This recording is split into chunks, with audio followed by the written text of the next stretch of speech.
आइए आज का हमारा बहुत ही महत्वपूर्ण टॉपिक त्रिकोणमिति का परिचय, इंट्रोडक्शन ऑफ ट्रिग्नोमेट्री, जो 10वीं कक्षा की एनसीईआरटी की पुस्तक का 8वां अध्याय है, उसके बारे में आपको परिचित कराते हैं।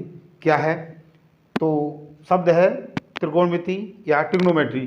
तो जो ट्रिग्नोमेट्री शब्द है इसके बारे में थोड़ा सा हम जान लेते हैं। मान लीजिएगा ये कोई बिल्डिंग है, यहाँ पर कोई व्यक्ति बैठा है और यहाँ पर कोई वस्तु रखी है, इसको वह देख रहा है। तो इसकी आँख पर इसके साथ एक कोण बनेगा, तो ये वाला जो कोण होगा वो क्या होगा, 90 डिग्री का होगा। ऐसे ही यदि कोई व्यक्ति यहाँ पर खड़ा है और यहाँ पर कोई वस्तु है तो इसको वह देख रहा है, तो यहाँ पर भी इसके साथ कोई कोण बनेगा इसकी आँख पर। तो यहाँ पर हम इनको क्या कहते हैं, क्योंकि यहाँ पर समकोण बना है तो समकोण त्रिभुज कहते हैं। समकोण त्रिभुज के बारे में आप पहले ही पढ़ चुके हो। और इन समकोण त्रिभुजों में ये एक दूरी है और इसको हम ऊंचाई, तो त्रिकोणमिति के अंतर्गत ऊंचाई और दूरी का जिक्र किया गया है। प्राचीन जो खगोल विधि थे, त्रिकोणमिति जो गणनाएं थी, उनका प्रयोग करके हमारी जो पृथ्वी है उस पृथ्वी से सूर्य, चांद, तारे, इनकी दूरियों का पता करते थे। जैसे मान लीजिएगा यहाँ पर एक कोई गुब्बारा उड़ रहा है और यह उड़ते उड़ते यहाँ पर चला गया। एक व्यक्ति जो प्रेक्षक है इस गुब्बारे को यहाँ पर देखता है और कुछ देर बाद यह गुब्बारा यहाँ पहुँच जाता है। तो क्या हम यहीं पर खड़े खड़े इस डिस्टेंस को पता कर सकते हैं? तो हमारी जो एक शाखा है त्रिकोणमिति, उसके अंतर्गत हाइट एंड डिस्टेंस में जो त्रिकोणमिति अनुपात हैं, त्रिकोणमिति फलन हैं, उनकी सहायता से हम इन दूरियों को माप सकते हैं। तो आइए देखते हैं ट्रिग्नोमेट्री, यानी जो शब्द ट्रिग्नोमेट्री है या त्रिकोणमिति है वह अंग्रेजी के शब्द TRI, ट्री, यानी इसका अर्थ है तीन। दूसरा है गोनो, GONO, इसका अर्थ है भुजाएं। और आगे है मैट्रोन, इसका अर्थ है माप। इनसे मिलकर बना है। अर्थात हम त्रिकोणमिति के अंतर्गत हमारा कोई भी समकोण त्रिभुज होता है, उस समकोण त्रिभुज की भुजाओं और उसके कोणों के मध्य संबंध, या हम उसको अनुपात कहते हैं, अनुपात के माध्यम से जानते हैं। और ये त्रिकोणमिति अनुपात है। इस अध्याय में हम सिर्फ अपने जो न्यून कोण हैं उसके बारे में ही चर्चा करेंगे। हालांकि इससे और ऊपर की चर्चा हुए हम अगली क्लासों में करेंगे। या हमारे सिलेबस में सिर्फ हम जो हमारा न्यून कोण है उसके बारे में अध्ययन करेंगे। तो त्रिकोणमिति अनुपात क्या होता है उसको जानने से पहले हम ये जान लेते हैं कि यहाँ पर हम जो त्रिकोणमिति अनुपात हैं उनमें सबसे जो साइन शब्द है इसके बारे में देखते हैं। इस शब्द का सबसे पहले प्रयोग 500 ईस्वी में आर्यभट्ट थे, हमारे भारतीय गणितज्ञ आर्यभट्ट, उनके द्वारा एक पुस्तक लिखी गई थी आर्यभट्टियम। आर्यभट्टियम, इसमें सबसे पहले इसका इन्होंने जिक्र किया था। और किस रूप में किया था?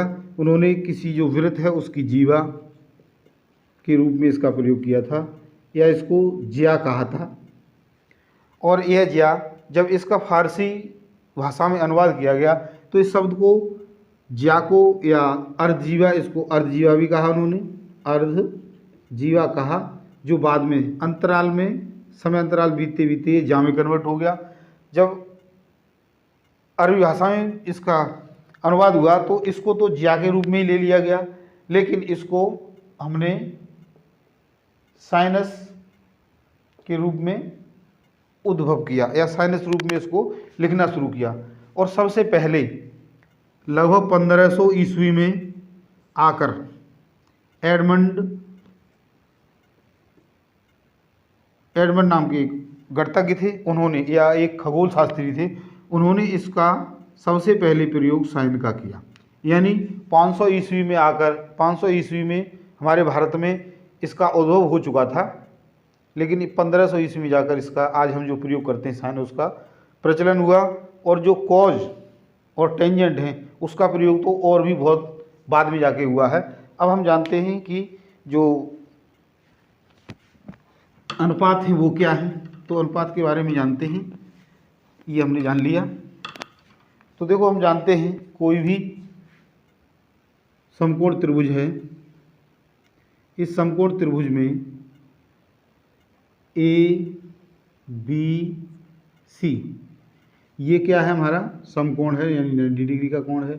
ये दोनों न्यून कोण हैं, क्योंकि हम जानते हैं कि यदि एक समकोण है तो दोनों न्यून कोण ही होंगे, क्योंकि किसी भी त्रिभुज की तीनों कोणों का योग 180 होता है। यदि हम इस कोण को लेके चलते हैं तो ये कोण, ये वाली भुजा है, इस कोण के संलग्न भुजा होगी, संलग्न भुजा, और ये होगी सम्मुख भुजा, और इसको हम संलग्न भुजा कहेंगे क्योंकि इसके साथ लगी है, और इसको हम हमेशा कर्ण कहेंगे, या इसको हम आधार भी कह देते हैं, और इसको लंब। ये लंब क्यों है? क्योंकि ये 90 डिग्री के कोण पर इस पर खड़ा हुआ है। यदि हम यहाँ पर इस तरीके से ले लें और इस कोण को सी को यहाँ ले आएँ, और ये बी रहे और ये ए, तो यदि हम इस कोण को लेंगे तो फिर संलग्न भुजा ये हो जाएगी, संलग्न भुजा, या आधार भुजा ये हो जाएगी, और सम्मुख भुजा, सम्मुख भुजा ये हो जाएगी, सामने वाली भुजा, या इसी को हम लंब भुजा भी कहेंगे, या परपेंडिकुलर। तो इस बात को ध्यान में रखना है कि जिस कोण को हम ले रहे हैं उसी के सापेक्ष हमें गणनाएं करनी है। आगे हम देखते हैं त्रिकोणमिति अनुपात। त्रिकोणमितीय अनुपात या ट्रिग्नोमेट्रिक रेशियो। तो हमारे यही थे साइन, यहाँ पर यदि हम सी लें तो साइन सी, कॉज सी, टेंजेंट सी, कॉट सी, सीकेंट सी और कोसिकेंट सी। सीटा लिख दिया। यही हमारे 6 त्रिकोणमितीय अनुपात हैं। यहाँ पर एक और बात है, जैसे साइन सी है वह साइन सी, साइन और गुणा सी नहीं है, सी के बिना इस साइन का कोई महत्व नहीं है, अर्थात साइन सी या साइन ए या साइन थीटा यानी कोण के साथ ही इसकी वैल्यू है। इसको यदि हटा दिया जाए तो इसकी कोई वैल्यू नहीं है। यहाँ पर हम देखते हैं कि इनके अनुपात क्या होते हैं। तो एक ट्रिक है, उस ट्रिक की माध्यम से हम इनको आसानी से याद रख सकते हैं। जैसे हम इसको अपनी सामान्य भाषा में लाल बट्टे कक्का कह देते हैं। तो एल से लंब हो गया, ए से आधार हो गया और के से कर्ण हो गया। तो यहाँ पर साइन सी यानी ये तो लंब बट्टे कर्ण है, अर्थात ए बी बटे B C, A C, A B बटे A C. Cos C second term पर कॉज सी है, तो कॉज सी आधार बट्टे कर्ण है, अर्थात बी सी बटे ए सी। टेंजेंट सी तीसरे नंबर पर है, यानी लंब बट्टे आधार, यानी ए बी बटे बी सी, ए बी बटे बी सी। कॉट सी, अब हम देखो यहाँ देखेंगे जो साइन है वो है सबसे नीचे वाला टर्म कोसिकेंट का उल्टा होगा, और जो कोच है ऊपर से दूसरे नंबर पर है, यहाँ पर दूसरे नंबर पर इसका उल्टा होगा, और ये टेंजेंट सी है यह इसका उल्टा होगा। तो हम इसी को उल्टा लिख देंगे बी सी बटे में ए बी, और इसको हम इसका उल्टा लिखेंगे यानी ए सी बटे में बी सी, और कोसिकेंट सी है वो आ जाएगा इसका ए सी बटे में ए बी।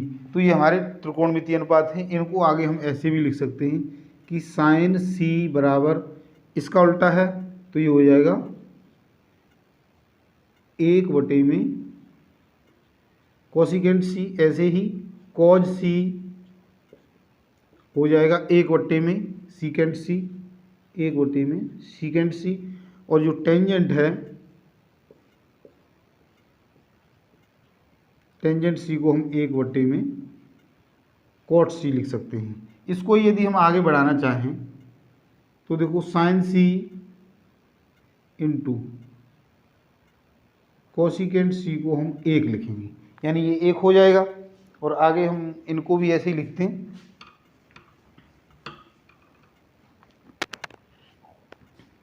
तो ये हो जाएगा कॉज सी और सीकेंट सी बराबर भी 1 हो जाएगा। ऐसे ही इसको टेंजेंट सी इंटू कॉट सी बराबर भी 1 हो जाएगा। तो पहली एक्सरसाइज में हमें इनका ही प्रयोग करना है, तो इनको ही देखते हैं। अब हम देखते हैं, देखो टेंजेंट सी है हमारे पास, वह क्या है, ए बी बटे ए सी, ए बी बटे में ए सी। यदि हम इसी को साइन क्या है हमारे पास, ए बी बटे A C, tangent A B बटे बी सी है, सॉरी ए बी बटे बी सी। यदि हम इसको ए बी बटे ए सी और बी सी बटे ए सी, यानी इसके डोमिनेटर और डिनोमिनेटर और नोमिनेटर को ए सी से डिवाइड कर दिया, तो देखो ए बी बटे ए सी क्या है, ए बी बटे, हमने ए सी से डिवाइड किया है, तो ए बी बटे ए सी क्या है, साइन है, तो इसको हम क्या लिख देंगे, साइन सी। और बी सी बटे ए सी क्या है, कॉज सी, यानी कॉज सी। तो टेंजेंट सी को, जो टेंजेंट सी है उसको हम साइन सी बटे कॉज सी भी लिख सकते हैं। और ये हम जानते हैं कि ये इसका उल्टा है, तो जो कॉट सी है उसको हम कॉज सी बटे साइन सी लिखेंगे। तो हमारी जो ट्रिग्नोमेट्री है, त्रिकोणमिति है, उस त्रिकोणमिति में हम हमारी जो समकोण त्रिभुज से संबंधित गणनाएं हैं उनको करेंगे। तो आज हमने इसका जो सामान्य परिचय था पहली एक्सरसाइज का, इसकी जो बेसिक कॉन्सेप्ट और भी बड़ा है, लेकिन हमारी 10वीं कक्षा की जो पहली एक्सरसाइज है उसके लिए हम आपको इतना ही बताते हैं। कल हम इसके जो एग्जाम्पल हैं और एक्सरसाइज है उसके साथ आपसे फिर मिलते हैं। आशा करते हैं आपने इसको अच्छे से समझ लिया होगा, और यदि आपने अच्छे से समझ लिया है, आपको हमारा वीडियो अच्छा लगा, तो इसको लाइक, कमेंट और सब्सक्राइब जरूर करें। धन्यवाद।